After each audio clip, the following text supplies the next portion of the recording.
সবাইকে স্বাগত। আজ আমরা এক অবিশ্বাস্য যাত্রায় বের হচ্ছি। এই যাত্রাটা হলো পরিমাপের, স্কেলের।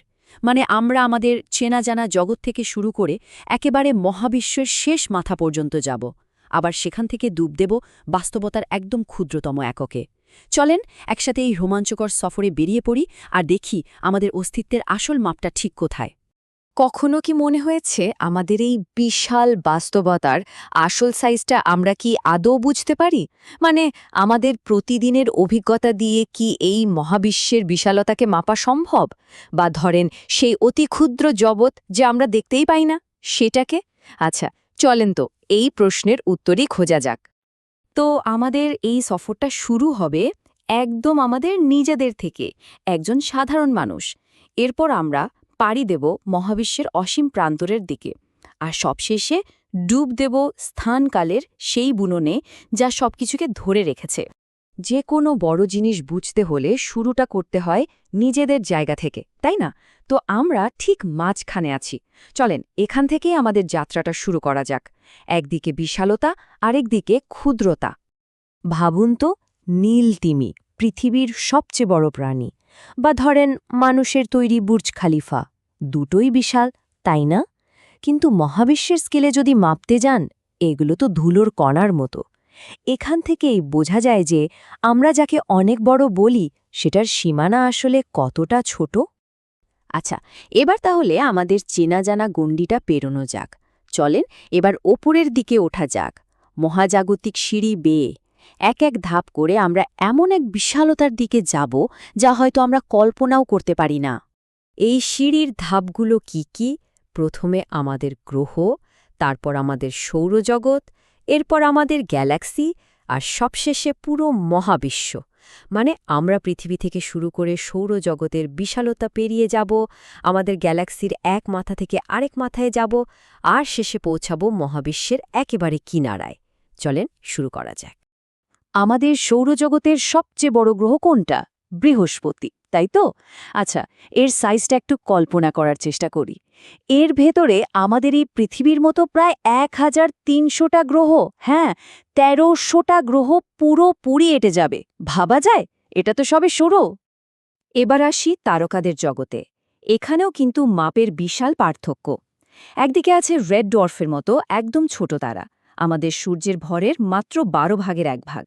আবার অন্যদিকে আছে ইউওয়াই স্কুটির মতো বিশাল দানব। এর ব্যাস আমাদের সূর্যের চেয়ে প্রায় 1700 গুণ বেশি। আর আমাদের সূর্য? ও আচ্ছা, সূর্য হলো এদের মাঝামাঝি, একটা মাঝারি সাইজের সাধারণ তারা। আচ্ছা, আমাদের গ্যালাক্সির নাম তো আকাশগঙ্গা বা মিল্কি ওয়ে, তাই না? এর এক মাথা থেকে আরেক মাথায় যেতে আলোর মতো দ্রুতগতির কিছুরও সময় লাগে। কত জানেন? 1,00,000 বছর। আর এই বিশাল জায়গার মধ্যে 100 বিলিয়নেরও বেশি তারা আছে। আমাদের সূর্য সেগুলোর মধ্যে একটা ছোট্ট বিন্দু মাত্র। তো এই যে আমাদের আকাশগঙ্গা, ভাবছেন এমন গ্যালাক্সি আর কয়টাই বা আছে? বিজ্ঞানীরা হিসেব করে যা বের করেছেন তা শুনলে মাথা ঘুরে যাবে। আমরা মহাবিশ্বের যতটুকু দেখতে পাই তার মধ্যেই প্রায় 2 ট্রিলিয়ন, মানে 2 লক্ষ কোটি গ্যালাক্সি আছে। সংখ্যাটা আসলে আমাদের কল্পনারও বাইরে। তো এই যে আমরা মহাবিশ্বকে দেখছি, এর শেষ মাথাটা কোথায়?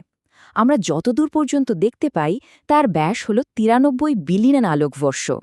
এর মানে হলো এর বাইরের কোনো কিছুর আলো এখনও আমাদের কাছে এসে পৌঁছানোর সময়ই পায়নি। ওই সীমানার ওপারে কি আছে কে জানে। আচ্ছা, আমরা তো এতক্ষণ শুধু বড়, আরও বড়, সবচেয়ে বড় এইসব নিয়ে কথা বললাম, কিন্তু এখানে একটা মজার ব্যাপার আছে। মহাবিশ্ব যতটা বড় তার থেকেও বেশি ছোট। হ্যাঁ, ঠিকই শুনেছেন। চলেন এবার উল্টো দিকে যাত্রা করা যাক, ক্ষুদ্র থেকে অতি ক্ষুদ্রের জগতে। এবার আমরা ডুব দেব পরমাণুর ভেতরে জগতে, সেই জগতে যা আমাদের সবকিছু তৈরির মূল ভিত্তি।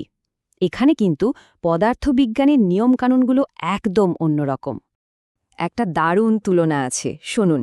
যদি একটা পরমাণুর নিউক্লিয়াসকে একটা গল্ফ বলের সমান ধরা হয়, তাহলে পুরো পরমাণুটা হবে একটা বিশাল ফুটবল স্টেডিয়ামের সমান। এর মানে কি দাঁড়ালো? মানে হলো একটা পরমাণুর প্রায় পুরোটাই ফাঁকা জায়গা, শুধু কেন্দ্রে ছোট্ট একটা নিউক্লিয়াস, আর ইলেকট্রনগুলো সেই বিশাল ফাঁকা জায়গায় ঘুরছে। এই যে পরমাণুর কথা বলছি, এর ভেতরে কি আছে?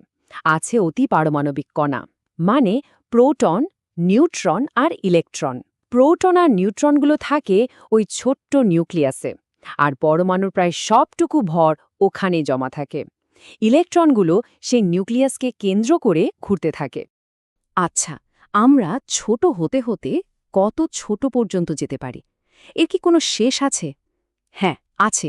আর সেটা হলো প্ল্যাঙ্ক লেংথ, 1.6 গুণ 10⁻⁻35 মিটার। এটা এতই ছোট যে এর চেয়ে ছোট কোনো কিছুর পরিমাপ করা আমাদের জানা পদার্থবিজ্ঞানের নিয়ম অনুযায়ী সম্ভবই না। এটাই বলা যায় বাস্তবতার একদম শেষ সীমানা। তো আমরা মহাবিশ্বের বিশালতার শেষ মাথায় গেলাম, আবার ক্ষুদ্রতারও শেষ সীমানায় পৌঁছালাম। কিন্তু আমাদের দেখার বা জানার সীমানার বাইরে কি আছে? চলেন এবার একটু বিজ্ঞান আর থিওরির সেই রোমাঞ্চকর জগতে ঢু মারা যাক, যেখানে এখনও অনেক কিছুই অজানা। এখানে একটা খুব গুরুত্বপূর্ণ বিষয় আছে। আমরা যে 93 বিলিয়ন আলোকবর্ষের মহাবিশ্বের কথা বলি, ওটা কিন্তু শুধু আমাদের পর্যবেক্ষণযোগ্য মহাবিশ্ব, মানে আমরা শুধু ততটুকুই দেখতে পাই। আসল মহাবিশ্ব হয়তো এর চেয়েও অনেক অনেক বড়, হতে পারে অসীম। এই ব্যাপারটা ভাবলেই কিন্তু মাথাটা কেমন ঘুরে যায়, তাই না? তাহলে প্রশ্নটা হলো, আমাদের এই দেখার সীমানার বাইরে কি থাকতে পারে? কি হবে যদি আমাদের এই মহাবিশ্বটাই একমাত্র মহাবিশ্ব না হয়? আর ঠিক এই ভাবনা থেকেই কিন্তু জন্ম নিয়েছে মাল্টিভার্স বা বহু বিশ্বের এক দারুণ কনসেপ্ট। এই মাল্টিভার্স থিওরিটা কি বলে? এটা বলে যে আমাদের মহাবিশ্বের মতো হয়তো অসীম সংখ্যক সমান্তরাল মহাবিশ্ব আছে, আর প্রত্যেকটা মহাবিশ্বের নিয়মকানুন, ফিজিক্সের ল হয়তো একদম আলাদা। আমাদের মহাবিশ্ব যে ক্রমাগত প্রসারিত হচ্ছে, এই আবিষ্কারটা মাল্টিভার্স থিওরিকে আরও জনপ্রিয় করে তুলেছে। এটা আমাদের মহাবিশ্বর কিছু অদ্ভুত নিখুঁত ভারসাম্যেরও একটা ব্যাখ্যা দেয়। একটা বিখ্যাত উক্তি আছে, পৃথিবীর সমস্ত সমুদ্র সৈকতে যতগুলো বালুকণা আছে, আমাদের মহাবিশ্বে তার চেয়েও বেশি নক্ষত্র আছে। ভাবুন একবার, এই অবিশ্বাস্য যাত্রার শেষে এসে এই তুলনাটা আমাদের আবার মনে করিয়ে দেয় আমরা কতটা বিশাল এক মহাবিশ্বে আছি। প্রতিটি বালুকণার বিপরীতে রয়েছে হাজার হাজার নক্ষত্র। তাহলে শেষ প্রশ্নটা এটাই, যদি সত্যি এমন অগণিত মহাবিশ্ব থেকে থাকে, তাহলে আমাদের এই নিজেদের মহাবিশ্বের, আমাদের নিজেদের অস্তিত্বের অর্থটা কিভাবে বদলে যায়? এই মহাজাগতিক বিশালতার মধ্যে আমাদের জায়গাটা ঠিক কোথায়? এই প্রশ্নটা নাড়া দিয়ে যায়, তাই না?